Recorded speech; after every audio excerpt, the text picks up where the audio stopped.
मोहम्मद रफ़ी साहब की मखमली आवाज़ और मदन मोहन साहब की वो जादुई धुनें जो सीधे रूह में उतर जाती थीं। जब भी इन दो दिग्गजों ने साथ काम किया, इतिहास रचा गया।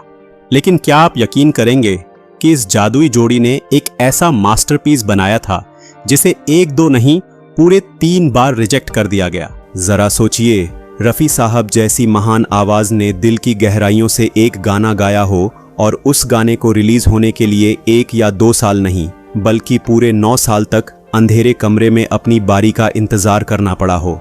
आखिर क्या कमी थी उस गीत में? क्यों रफ़ी साहब की उस बेहतरीन आवाज़ को डिब्बे में बंद रहने का वो दर्द सहना पड़ा? और कैसे 9 साल बाद उस रिजेक्टेड गाने ने पूरे हिंदुस्तान को अपना दीवाना बना दिया?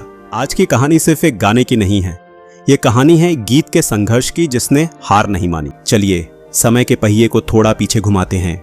हम चलते हैं साल 1964 के बंबई में। मशहूर और परफेक्शनिस्ट डायरेक्टर चेतन आनंद अपनी कल्ट क्लासिक फिल्म हकीकत बना रहे थे। उन्हें अपनी इस फिल्म के लिए एक ऐसा संगीतकार चाहिए था जो कहानी में जान फूंक दे, और उनकी ये तलाश खत्म हुई गज़लों के बेताज बादशाह मदन मोहन जी पर। एक दिन रिकॉर्डिंग रूम का माहौल एकदम शांत था।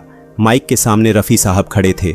पास ही में बैठे थे महान शायर कैफी आज़मी, और हारमोनियम पर अपनी उंगलियों का जादू बिखेर रहे थे मदन मोहन जी। तीनों दिग्गज अपनी बातों में मग्न थे कि अचानक मदन मोहन जी के दिमाग में एक धुन कौंधी। ये कोई आम धुन नहीं थी, इसमें एक अजीब सी कशिश थी। उन्होंने तुरंत रफ़ी साहब से गुजारिश की, रफ़ी भाई, कैफी साहब ने जो बोल लिखे हैं ज़रा इस नई धुन पर उन्हें गुनगुनाइए।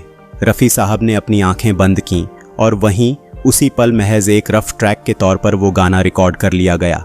जब वो गाना रिकॉर्ड हुआ तो स्टूडियो में मौजूद हर शख्स के रोंगटे खड़े हो गए।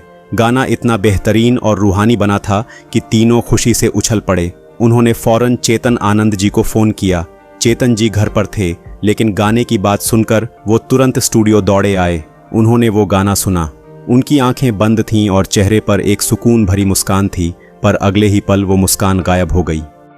स्टूडियो में सन्नाटा छा गया जब चेतन आनंद जी ने कहा, मदन जी, रफ़ी साहब, गाना तो लाजवाब है, लेकिन इसमें जो वेस्टर्न गिटार का टच है वो हमारी फिल्म की थीम से बिल्कुल मेल नहीं खाता। ज़रा सोचिए, हकीकत एक वॉर फिल्म थी। सरहद पर लड़ते जवानों की कहानी के बीच ये वेस्टर्न और रोमांटिक धुन कहाँ फिट बैठती है? चेतन जी ने भारी मन से कहा कि इस गाने को हम अपनी अगली फिल्म में इस्तेमाल करेंगे, और इस तरह वो मास्टरपीस पहली बार रिजेक्ट हो गया।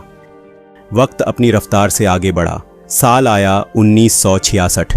चेतन आनंद अपनी नई फिल्म आखिरी खत लेकर आए। इस फिल्म से एक नया लड़का लॉन्च हो रहा था जिसका नाम था जतिन खन्ना, जिसे दुनिया आज भारत के पहले सुपरस्टार राजेश खन्ना के नाम से जानती है। चेतन आनंद चाहते थे कि वो 1964 वाला गाना इस फिल्म में डाल दें, लेकिन किस्मत को कुछ और ही मंजूर था। मदन मोहन जी उस वक्त देश से बाहर थे। प्रोड्यूसर का भारी दबाव था कि फिल्म की शूटिंग जल्द से जल्द खत्म करनी है। मजबूरी में खय्याम साहब को म्यूजिक का जिम्मा सौंपा गया और वो गाना एक बार फिर रिजेक्ट हो गया। फिर आया साल 1970। फिल्म बनी हीर रांझा। लीड रोल में थे राजकुमार साहब। चेतन आनंद को लगा कि अब इस गाने को जगह मिल जाएगी। मदन मोहन जी भी वापस आ चुके थे, लेकिन फिर एक नई अड़चन। हीर रांझा पंजाब के ठेठ देहाती और मिट्टी की खुशबू वाले माहौल पर आधारित थी। वहां उस गिटार और वेस्टर्न थीम वाले गाने का कोई तालमेल ही नहीं था। गाना तीसरी बार रिजेक्ट हो गया। लेकिन दोस्तों, कहते हैं ना, हर नायाब हीरे को चमकने के लिए सही वक्त का इंतजार करना पड़ता है। साल आया 1973। चेतन आनंद फिल्म बना रहे थे हंसते जख्म, जिसमें नवीन निश्चल लीड रोल में थे। एक दिन चेतन जी मदन मोहन जी को उनके ऑफिस में एक सीन समझा रहे थे।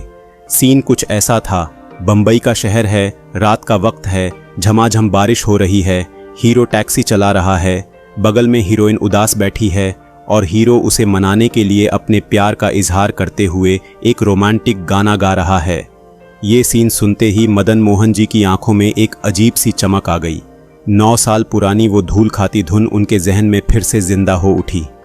उन्होंने फौरन चेतन आनंद को टोका और बोले, चेतन जी, याद है हमने रफ़ी साहब से वो गाना गवाया था, क्या हम उसे यहाँ इस्तेमाल कर सकते हैं? चेतन जी का चेहरा भी खिल उठा। उन्होंने तुरंत हामी भर दी। लेकिन 9 साल का वक्त बहुत होता है। इन 9 सालों में दुनिया बदल चुकी थी, म्यूजिक का अंदाज बदल चुका था। वो पुरानी रिकॉर्डिंग अब आउटडेटेड लग रही थी। तब तय हुआ कि इस गाने को एक नया रूप दिया जाएगा। बोलों को थोड़ा निखारा गया, साज नए सिरे से पिरोए गए, सॉफ्ट वेस्टर्न म्यूजिक का एक बेहतरीन तड़का लगाया गया और एक बार फिर 9 साल बाद रफ़ी साहब ने उस गाने के लिए माइक संभाला। और जब ये गाना सिल्वर स्क्रीन पर रिलीज हुआ तो उसने जो जादू किया वो आज तक कायम है। जी हाँ दोस्तों, मैं बात कर रहा हूँ उस evergreen all time blockbuster romantic track की जो है तुम जो मिल गए हो।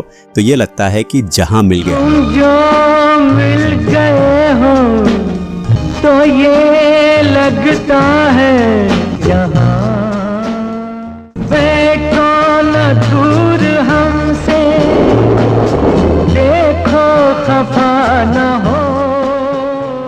एक गाना जिसे 9 साल तक नकारा गया, जिसे बार बार रिजेक्ट किया गया, उसने साबित कर दिया कि रफ़ी साहब की आवाज़ और मदन मोहन जी का संगीत किसी दौर किसी वक्त का मोहताज नहीं।